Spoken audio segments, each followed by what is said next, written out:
Welcome, everyone, to the Change Starts Here podcast. I'm your host, Dustin Odham. And in this week's episode, we welcome Josh Stamper. Josh is a author. He's a podcaster. He's a leadership coach. He's a presenter, and he's a podcast network manager for the Teach Better team. This conversation was a fun one because I think a few weeks, probably a month or so ago, we had a superintendent who came from a non-traditional background. In this case, for me, non-traditional was being a French teacher to start her career. Josh, in this case, started his work as a graphic designer, became an art teacher, and then worked his way up to administrator. And it's just really interesting to hear how that story impacted his leadership, how that story has impacted his writing, his blogs, his book that I want everyone to check out that's listening to this podcast, and his podcast network. The one thing that I can tell you that you'll get from this conversation is you're going to listen to a very humble educator who just wants to support, connect, and inspire the future of educators and the future education leaders. And so this conversation is very raw, very real. There's a part of it where I feel like I just jump on a couch. You know, the pictures behind me are often my three boys. And I just kind of jumped in there and let him teach me how to be a better parent. And I think it was really helpful for me. I know it will be helpful for many of you. So this conversation is one that I felt like just flowed very naturally. And like I said, come from a very humble place, but with a lot of great takeaways. And so as you're listening to this, if you have an aspiring school leader, if you have a school leader in your network that you think needs to hear this, share this episode with them, share Josh's information with them so they can continue to learn more and grow. It's a really enjoyable conversation. I hope you enjoyed it as much as I do. Again, as always, thanks for listening. If you have not subscribed, please subscribe. We need all the support we can get. If you have, we appreciate you so much for being a loyal listener and enjoy this podcast. Well, Josh, thanks so much for making time to be here with today. I'm excited to talk to you. Dustin, it is a true honor. I'm so excited to have this conversation with you.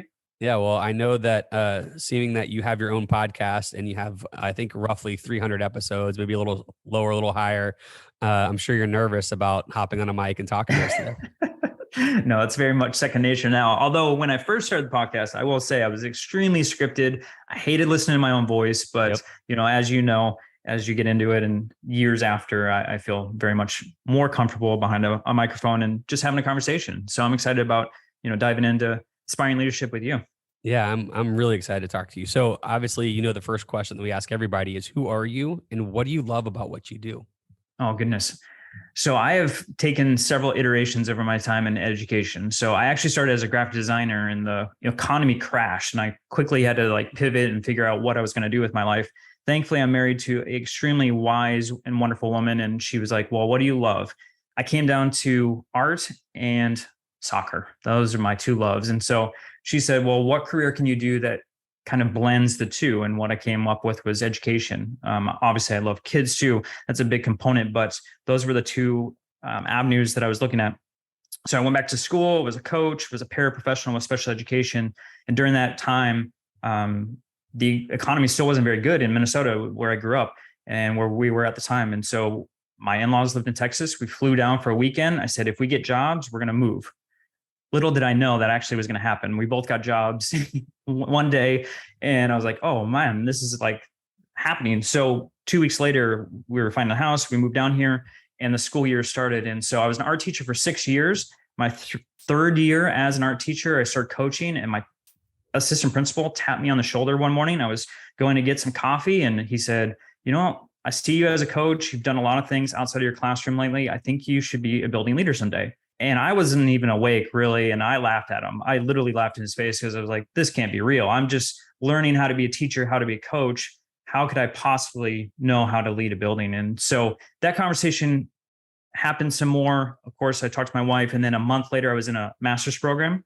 2 years later, I got promoted as the dean of students at another school, a neighboring school that was in a very different community. I had an extremely hard year. It was probably the hardest year of my career. In fact, I almost left education because of that.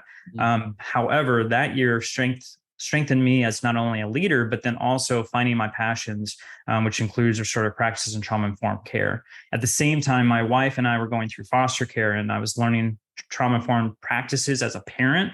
And then I was able to incorporate that into my building also at that time. I was only on that campus for a year, got promoted again as assistant principal, and I've been an assistant principal for 9 years and 2 different districts, 2 different schools. And then this last summer, in July, I made the switch to work and expand my role on the Teach Better team. So I'm no longer on a campus. I'm now traveling and speaking. I've got a podcast network that I'm in charge of. We've got 35 podcasts on the Teach Better podcast network, including my own. Wrote a book, Aspire to Lead, and I'm just trying to impact as many people as possible. So that's what I love right now. Is I felt like I did a great job on the campus level, and now I get to kind of expand my reach and make an impact at a greater level. We've had a few different guests on, and definitely recently we've talked about, how their background shaped them to become leaders. And what is unique is I now have found my first art person to become a leader of any sort. I recently talked to a superintendent of one of the largest districts in America who was a French teacher. And I also highlighted the fact that I'm like, that's not normal. Let's talk about that. So like, leadership, what I do love about that is that, especially if you've been in education for any number of years, generally there's a path that you can talk about. It's like, oh, you go be the social study teacher or a math teacher maybe, or generally like a testing grade. Did you have some of those insecurities when you were thinking about leadership of like, people aren't going to take me seriously, and which is crazy, but did you have to go through any of those insecurities to put yourself out there as a leader? I had people straight up tell me that, I mean, they were very blunt about the fact that I was an elective teacher. I didn't know what I was doing. How could I possibly give feedback to other teachers when I wasn't a core subject? Right. And then I also had leaders that they were more political in their response in regards to my position, but they essentially were saying the same thing. So I felt right away that I had to prove myself more so than potentially, like you said, a social studies teacher, someone that maybe was in charge of state testing or what was considered your core subject matter. So yeah, I had insecurities myself, but I think that only intensified with the fact that I had other people saying that as far as my peers. The other thing I will say too, Dustin, is that I was young. I was really young as a person, as an educator, and to go from being viewed as this new elective art teacher who's creative and just kind of in his own corner, to then suddenly being with the admin team, being in all these meetings, then viewed as like, oh, you're going to the dark side. Like a lot of my relationships with my peers shifted dramatically. And I went from, okay, this is someone that I can have lunch with, to all of a sudden I'm going up to a group of people and it gets quiet. And then those folks aren't talking to me the same way. The way that I have to communicate, I'm trying to like navigate, okay, are they seeing me as an administrator? Are they seeing me as a friend? Are they seeing me as a peer? And there was just this weird dynamic of, am I on the admin team? Am I a teacher? All of a sudden I'm a leader, but I don't have a title initially. So there was just this navigation of weird waters that I had to go around. What kind of encouragement do you have for people? I was just talking to a principal in my main role with Franklin Covey Education the other day, who said she has a great assistant principal who she thinks has all the skills and talents, but one of the things that's holding her back right now is she's still stuck in that world of like being almost overly friendly with her colleagues. And she understands why. The principal wasn't actually trying to judge her for it, but she's like, how do I help her out of this? Because it's a tough place. What encouragement do you have people that are in that space of, well, I'm a leader, but I'm not any different. I don't want to, I want to keep my friends. Like, what do you have for us? Because that's a tough place to be. It is a tough place to be. And I had to kind of let go of the fact that those friendships probably weren't going to continue in the same capacity. I had to own it.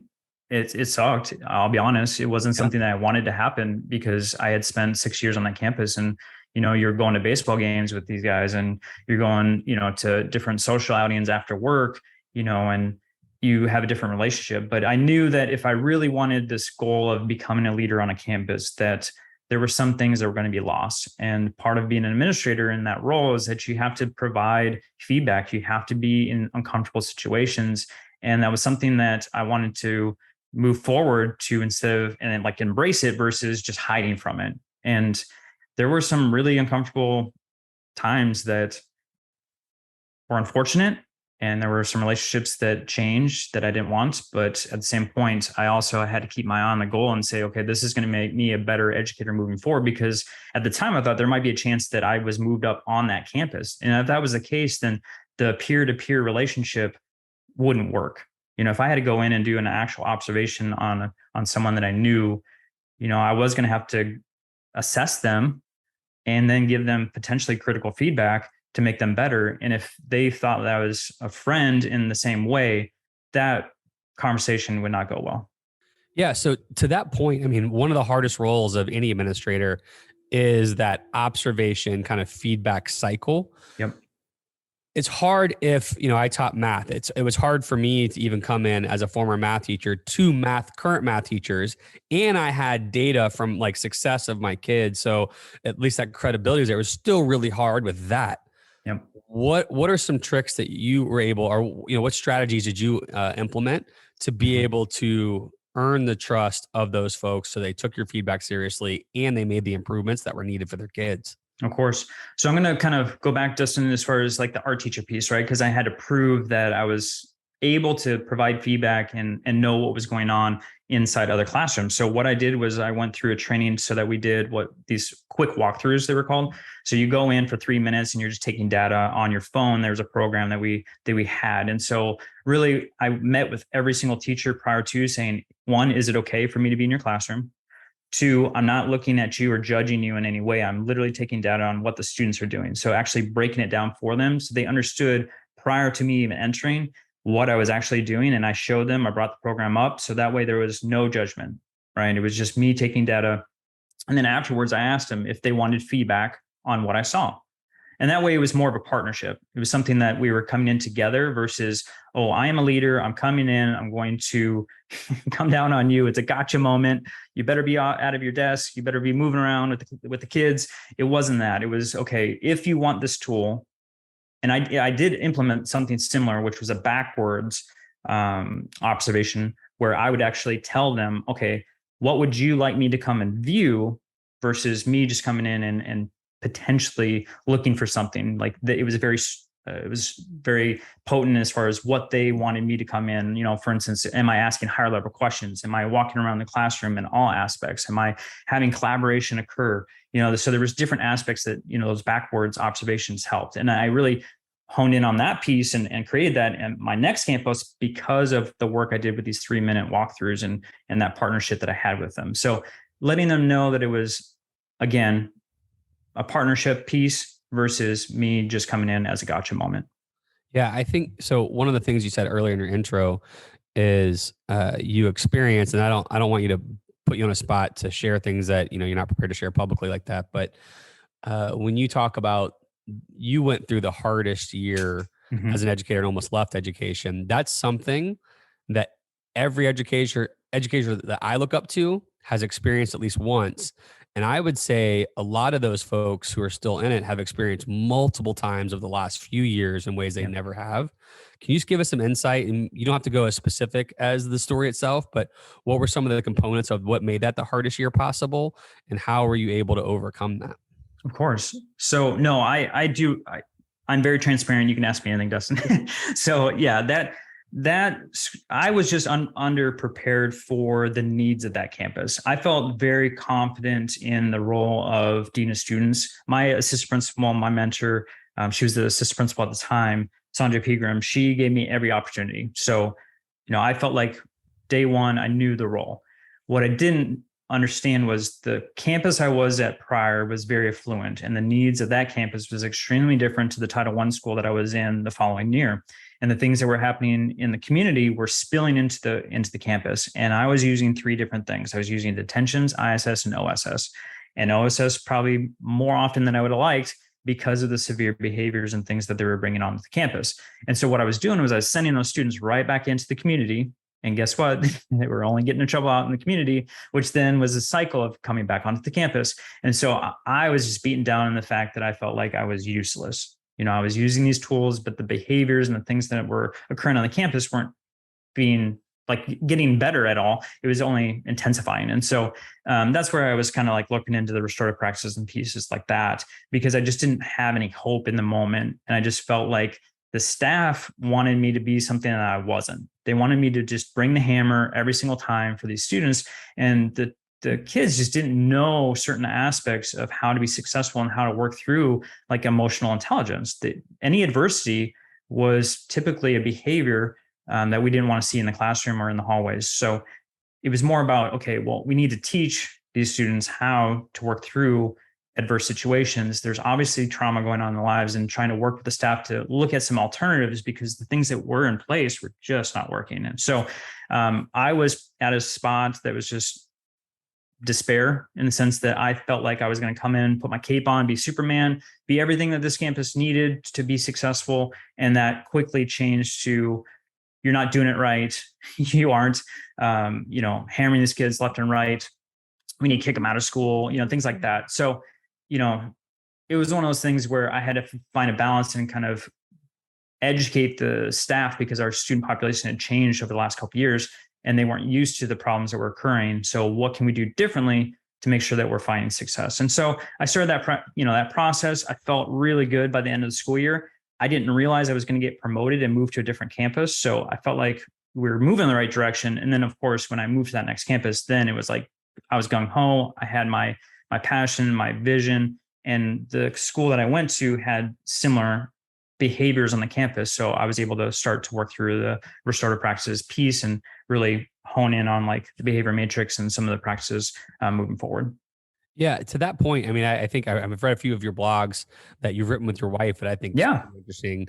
But whether it's going through the experiences you've had as an educator or the experiences you talk about with being a foster parent, or I guess formerly a foster parent, where you've got 5 of your own kids now, right? So you had 5 foster kids. You adopted 3 of them. Is that right? Yeah. So, And we actually have a foster baby right now. of course you do. All right. So I'm not going to get all of it right. So you've really just have a heart for kids and people. Yeah. And so what have you learned through your professional and personal experiences about trauma and trauma informed practices that you want other people to really understand or know? Yeah. So I'll be honest, when I went through the foster care training, I was not in a great space, because I was like, I'm a parent of 2. I think we're being successful. Why do I need to go to classes? And so that was kind of my mindset prior to. So I'll be very transparent in that. That was not a good space. Quickly, we learned from TCU, Professor Purvis. She passed away just a couple of years ago, but her work is phenomenal, and it's on trauma-informed practices. And they've even given a lot of free resources, including online training, to educators the last couple of years. So anyone that's looking for more information, I think that's a great resource. But in that, I learned that a lot of students, a lot of kids go through trauma, not only amongst their young ages, but also in utero. And a lot of things that happen prior to even birth affects the cells and how the brain works. And that's not only in utero, that can happen with chronic stress, it can happen with trauma well beyond even adults, right? So we just have to understand that a lot of times our kids are coming in with scars, biological scars, and something that they've had to deal with over and over every day. And they sometimes don't understand certain things. So for instance, neglect is one of the highest pieces of abuse that occur in the United States. A lot of things happen. Like for instance, 70% of students have at least one form of trauma based on the ACE testing that occurs throughout the United States.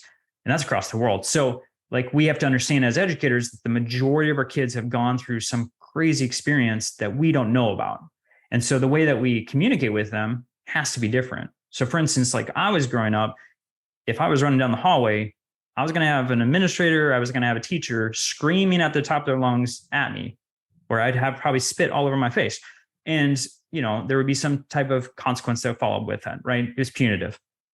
Where now I ask my staff over and over, please don't interact that way, especially if you don't have a relationship with the child, because what's going to happen is most likely you're going to get a negative reaction, and it's not something that you're going to want.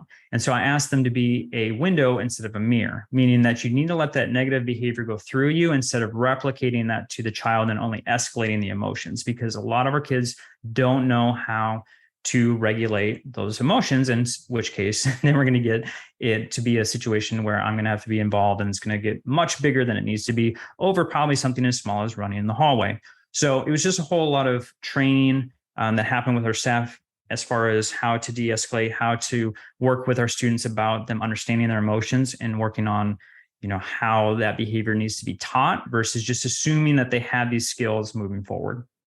Well, you talk about like how we were trained or brought up.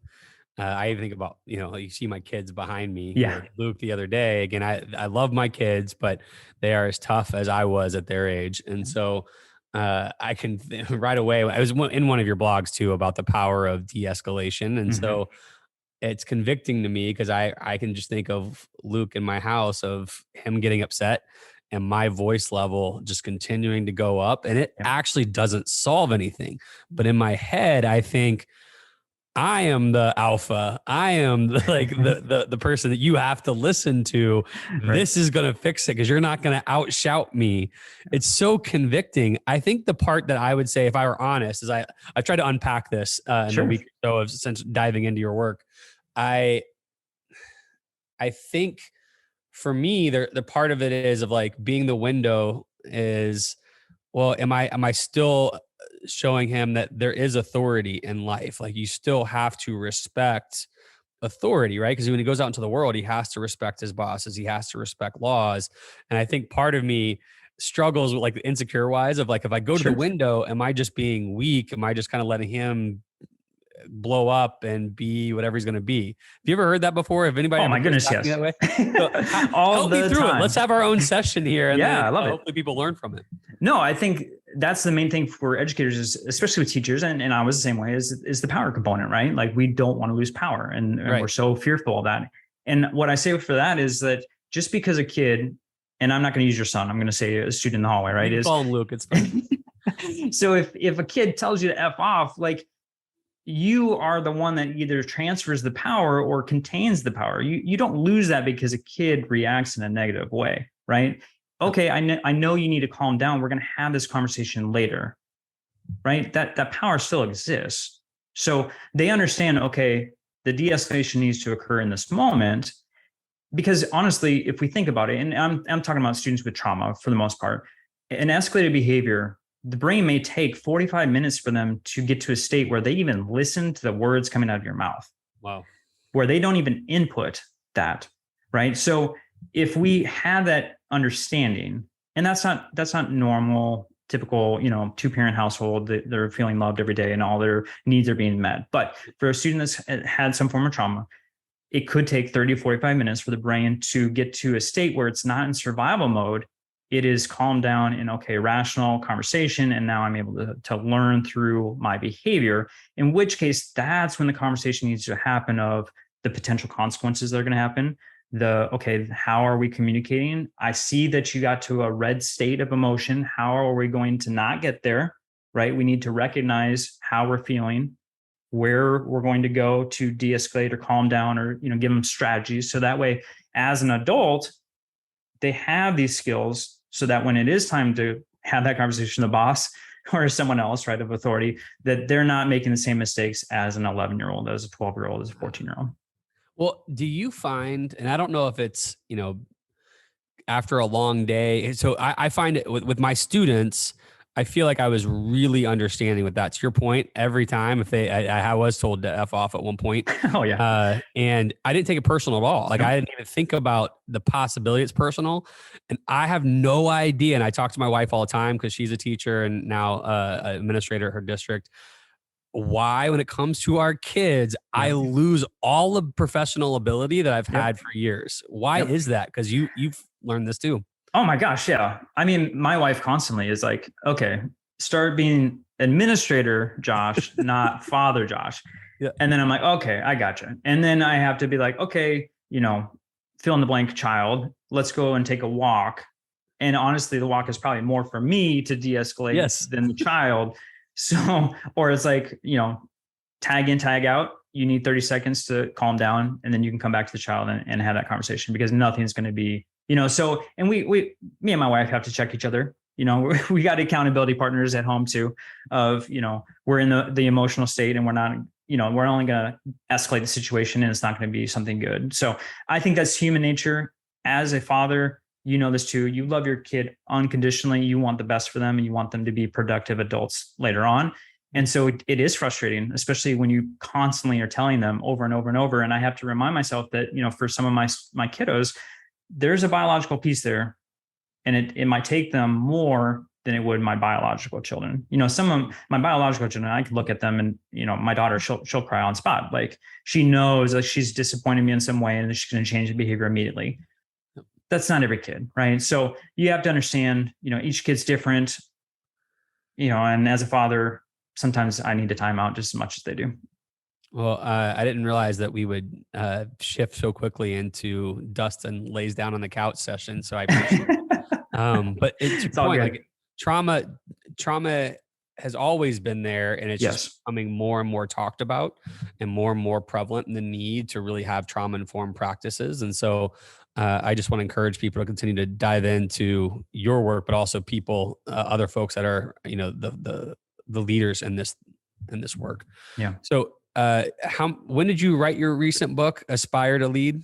Aspire to Lead was 1 year ago almost. So at the end of September, it was written during the pandemic, and who knew that the world was going to change so drastically during that time. But it was quite the process. And, talk about an art teacher trying to figure out how to become a leader, an art teacher becoming a writer also was a mind game in itself to be able to like hone in and work through this project. But very proud of the book, and hopefully it's a resource that can help navigate aspiring leaders. Yeah. So what's the impetus for it? Who's it written for? Why did you decide I need to write a book? Because that's a bold move for anybody, but definitely someone who is father of 5, maybe more now. Who knows? I can't even keep count now, but also having the jobs that you have. Yeah. So when I was an assistant principal at my last district, I had the wonderful opportunity to work with 5 other APs to work on an aspiring leadership program. So we built this from the ground up. It was an awesome program as a cohort, and we did it for 3 years. After the 3rd year, the district said, okay, this is improving leaders across our district. We're actually seeing promotions from all these folks. We're going to take it on ourselves now. And I was sitting there going, okay, I have found my passion. I love working with aspiring leaders. What am I going to do? I was a part of the district's principal association at the time. So I asked them, can I just do like a one-off event for the district and do an aspiring leader program? They're like, yeah, go ahead. It wasn't heavily advertised. I didn't even feed these folks. And I had 175 people show up on like a Thursday at like 5:00. And it was an hour session. I had a panel. I had, some collaboration pieces where they actually like role played through some crucial conversations. I thought it was really impactful. And the response I got was from a lot of folks that both attended not only the cohort, but then also the one night event, was that they were just longing for more information and they didn't have a guide. So unfortunately, I had a fantastic mentor on my campus who gave me every opportunity, but I realized that wasn't the case for a lot of other folks. And they were just hoping and praying that they would get an opportunity to learn and get some experience prior to becoming leader. And there's just so many educators that are wanting to move up, and they love teaching, but they want a better challenge, a bigger challenge. And so that's what the podcast started, Aspire to Lead, 4 years ago, was really a birth out of my longing to help aspiring leaders. Because I knew if there's 175 in my district, what does that look like for the state of Texas? What does that look for the United States and the world? So I saw a need, and Todd Neslony, who is the co-author of Kids Deserve It, I've known him for a while, and he was really kind of my help with that. He was a podcaster himself at the time, and I just used him as kind of my sounding board to learn. As you know, as podcasting is a craft in itself, how to even start that process. Then from the podcast, I then got probably more confident in my voice and saying, okay, I want to share my story, because I know there's a lot of folks that need some more guidance. So I was very transparent in my book of like my failures, all the idiot moves I made as a teacher, some of the things that surprised me. And we've talked about a little bit today as far as like the relationships and things, those dynamics and how they changed, what experiences I needed to gain to be successful, not only as a aspiring leader, but then to be an administrator also. And some characteristics that I thought every leader should have to be successful once they get to that role.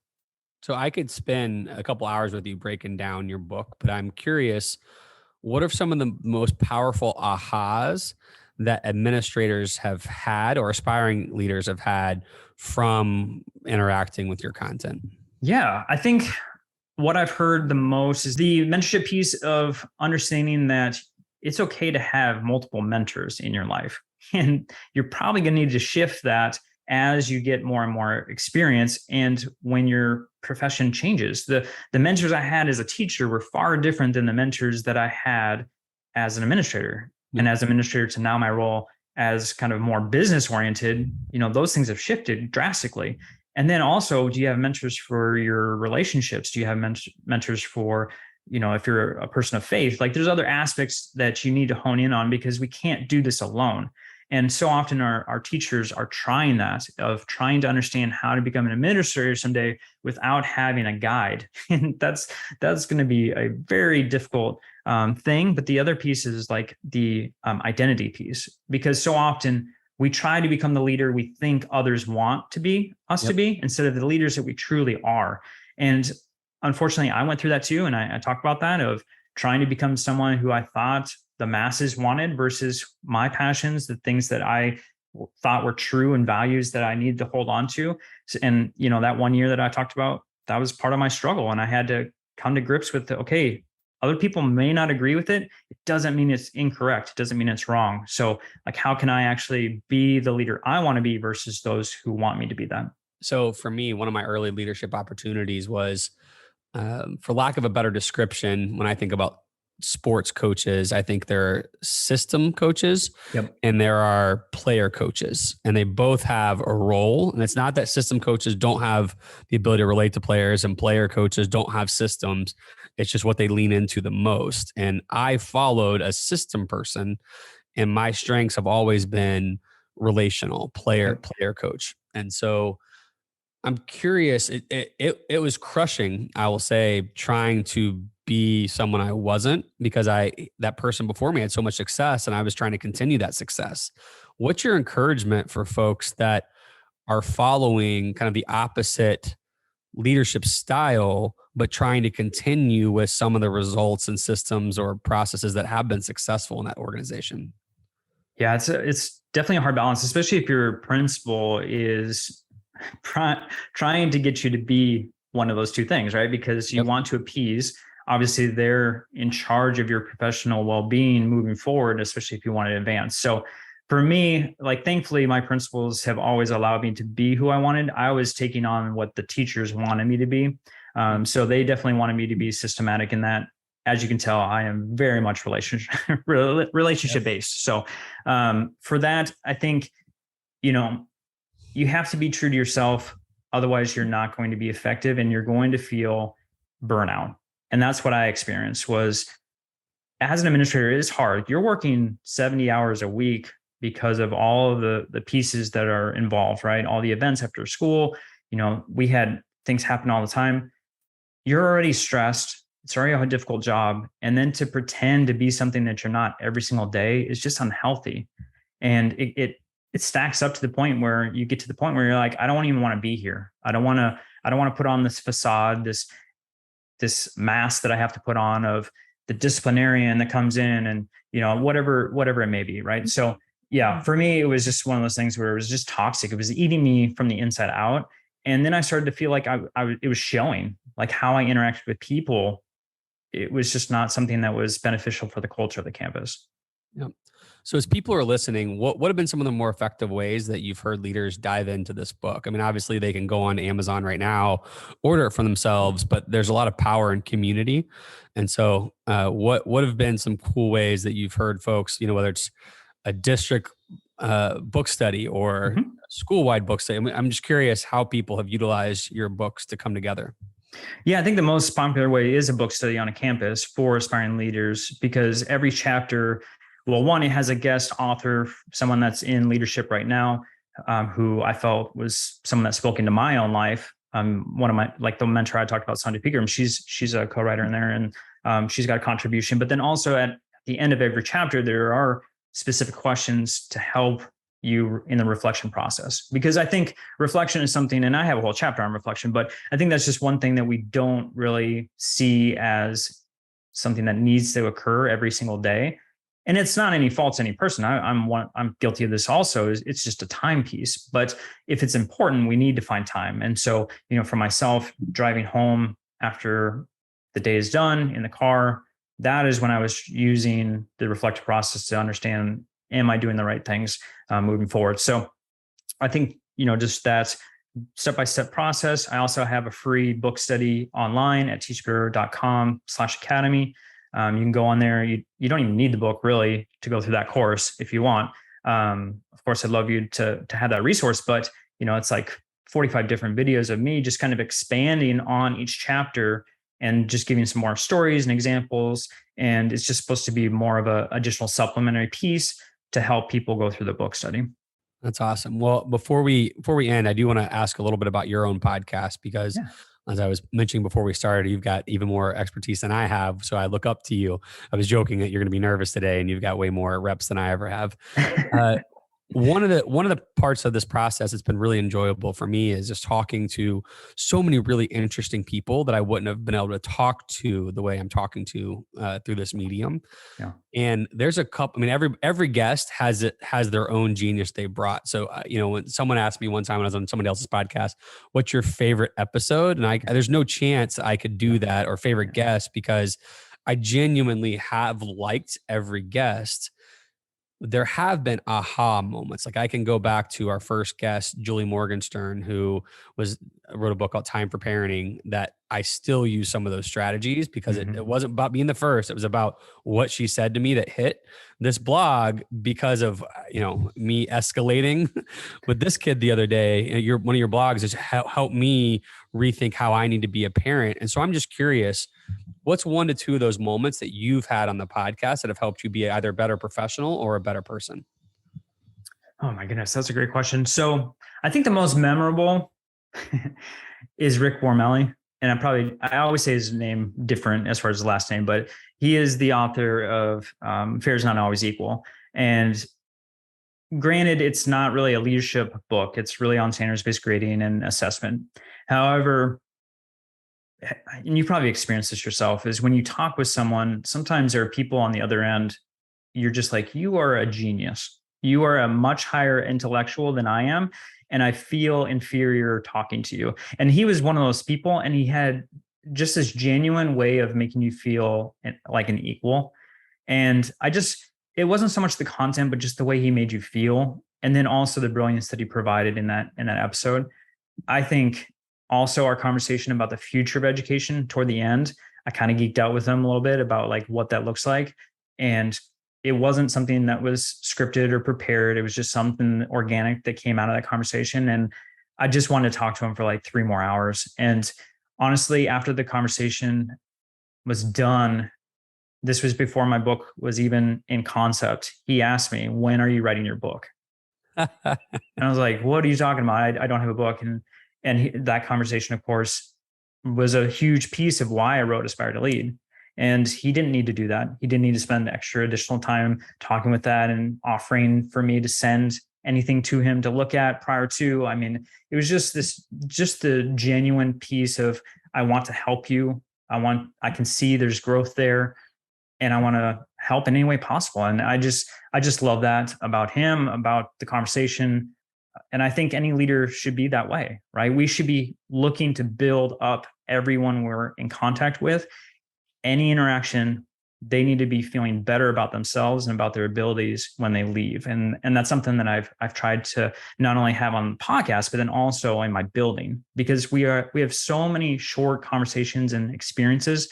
And we need to make sure that we are building a culture where people are feeling like they're valued and they're supposed to be in that spot and they're making a difference. And I think that's something that's lost way too often. Yeah. Do you find one of the common themes we're having this season, and it's accidental, honestly, is the focus on the staff, right? So often we talk about all these strategies we can put in place to love kids more, teach kids more effectively, get them ready to thrive on assessments or in life. But it's looking past the staff as opposed to looking into their eyes and loving and serving them. Do you find that to be a key strategy of importance these days? Yes. And I didn't understand that early on in my leadership journey.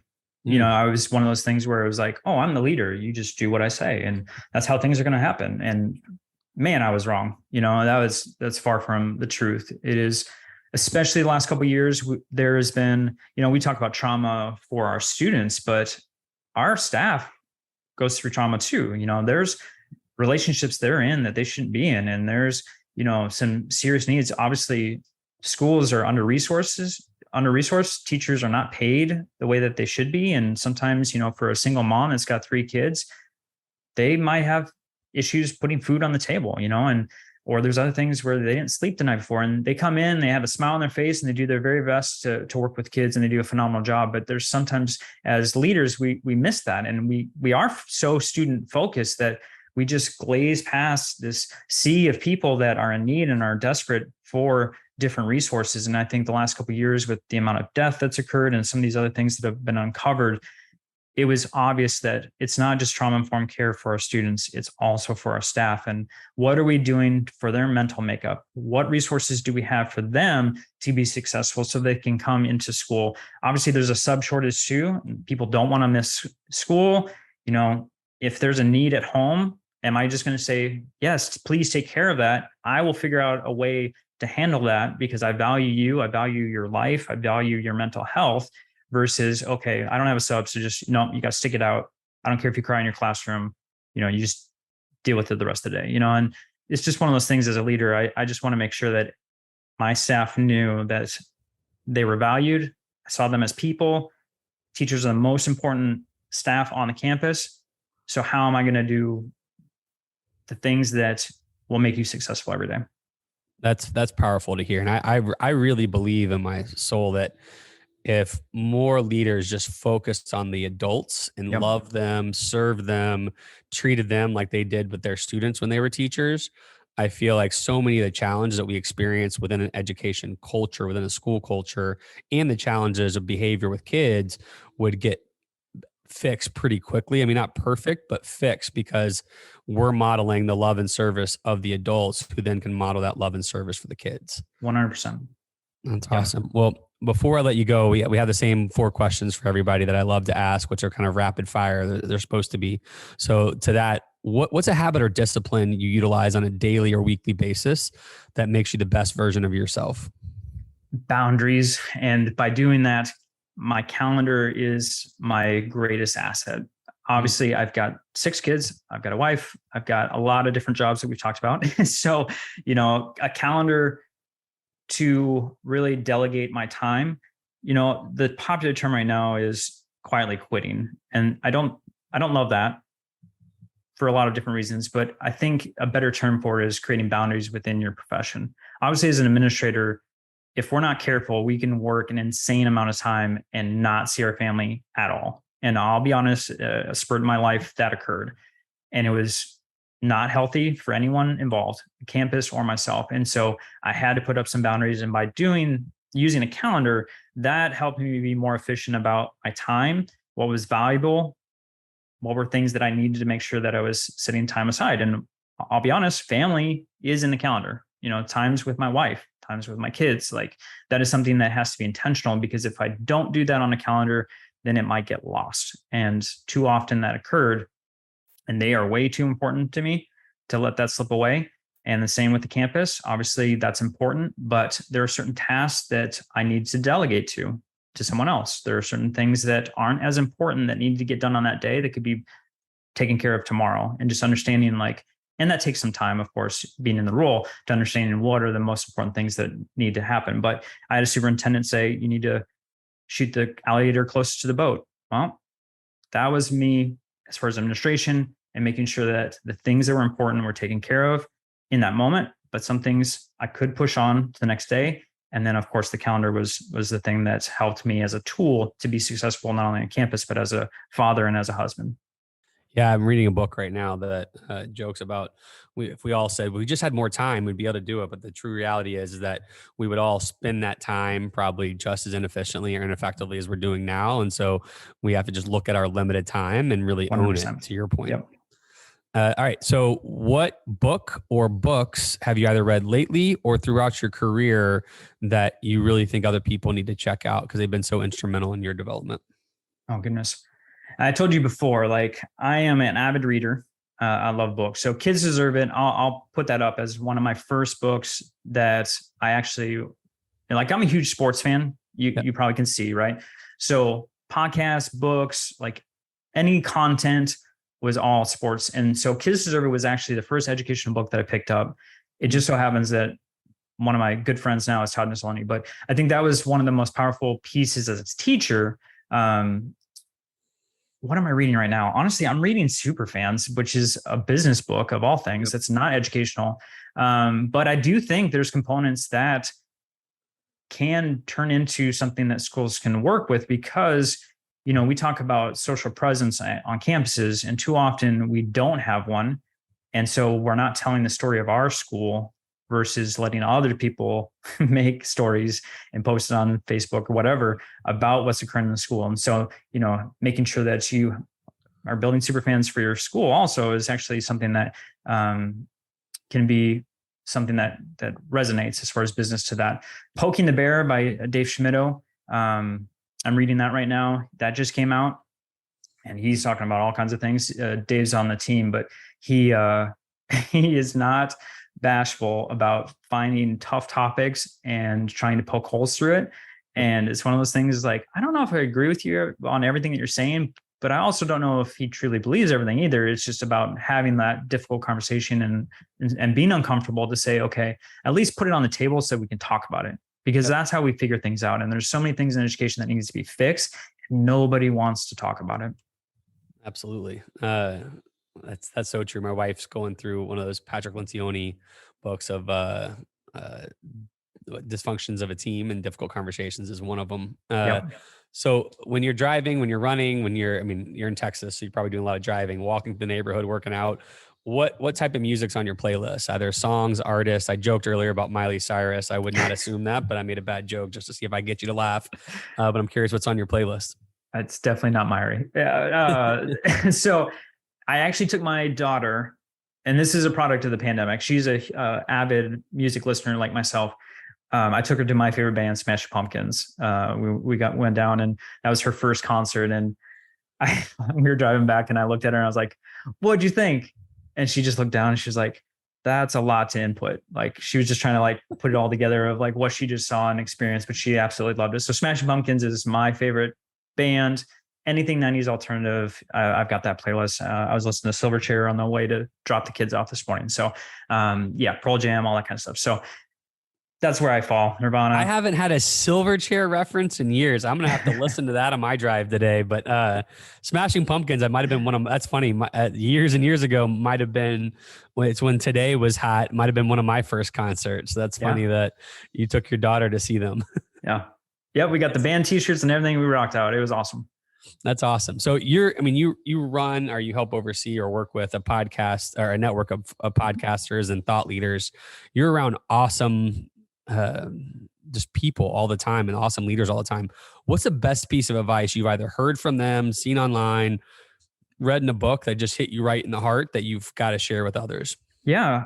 The first thing that comes to mind is Sandra Pegram, she was my assistant principal when I was a teacher. I got to work with her again as her assistant principal, as she was the principal. It was phenomenal. She's like family. She's an amazing person. And she always just said, don't let anyone tell you who you are. And she knew I was working as an art teacher at the time. And I was struggling with that of like trying to figure out my identity.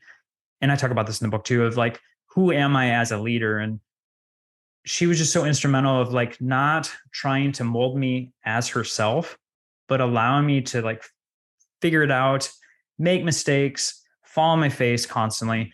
And then she'd come in, and then we were able to reflect and kind of learn through that process. And she really showed me what a mentor truly should be, versus so many times, and I've seen this firsthand of people being told how to be, who to be, what to do in this position, instead of just allowing them to experience them themselves and figure it out, because there's not just one right way to do a lot of things in administration. And so, for her just to give me the confidence to say, whoever you become is great and fabulous, don't let anyone get in the way of that, was extremely powerful and exactly what I needed at that time.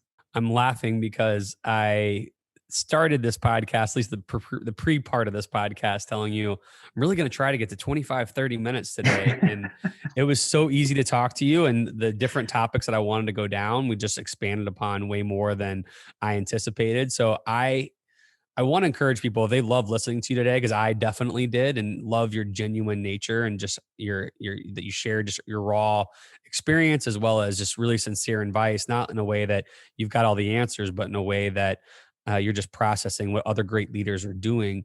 How can people go learn more? So we talked about they can go buy your book, right? So Yep. where else can they find you or the wonderful colleagues that you have that are also great thought leaders out in this space?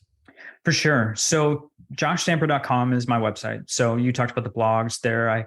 I absolutely value my wife and her opinion and the way that she learns also. And, we've gone through this foster care journey together. So we have several blogs that we've written on not only the administrative side of things, but also the parent side. So it's kind of this back and forth between me and her. And so those blogs, I absolutely love writing with her. But I also have my podcast on there and some of the other content. I've had the wonderful opportunity to contribute to some other books. So there's some other things there, in addition to other podcasts that I've been guests on. As far as the team goes, I work for the Teach Better team as the training and development specialist now. And the team is teachbetter.com. We actually have a conference I'm flying to today. I'm so excited that I get to speak. I get to podcast there. We've got a podcast row of 14 podcasters where, most of them are from the podcast network. But yeah, the team does a phenomenal job of providing professional development to districts all around the country. And I'm just so honored that I not only have this fantastic network, but I now get to be a part of this team and to go out and trying to help.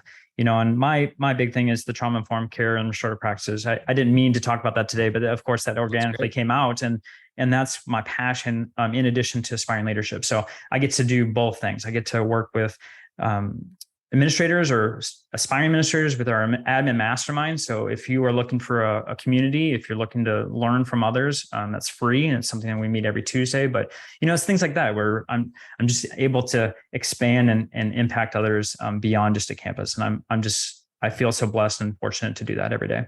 Well, I love it. And as you continue to grow and have other books, or as you find other leaders that you think would be a great fit for our audience, please let us know, because we feel really blessed by your time here. We're very fortunate to know you. And I look forward to hopefully talking to you again in the future. Oh, it's been a true honor. Thank you so much, Dustin. Yeah, Josh, thanks, man. Appreciate you. Please support us by subscribing to our YouTube channel, podcasts on Apple or Spotify, and help us celebrate the beautiful, messy work of shaping human potential.